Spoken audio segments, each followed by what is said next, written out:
Para denunciar o actual problema dos plásticos, dende o BNG apuntan a que abonda con botar unha ollada a maioría dos areais, ríos ou en xeral os espazos naturais dos que dispón o municipio.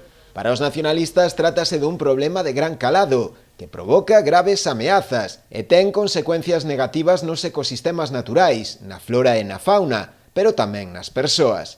Por esta razón, reclamanlle ao Concello realizar un plan de limpeza de xeito periódico dos espazos naturais. Outra das súas solicitudes pasa pola instalación de recipientes específicos para a recollida e separación de plásticos nos areais do municipio. Consideramos necesario que o Concello de Ribeira faga limpezas periódicas e tamén instale contedores específicos de plástico nos nosos areais.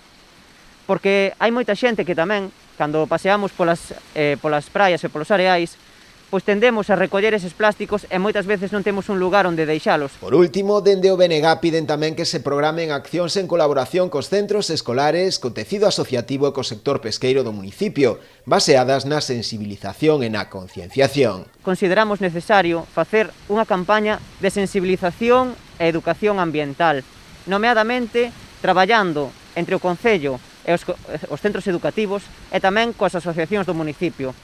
Campañas específicas nas que se conciencie de que o plástico ten que ser un elemento a reducir e tamén campañas de limpeza nos propios areais, non?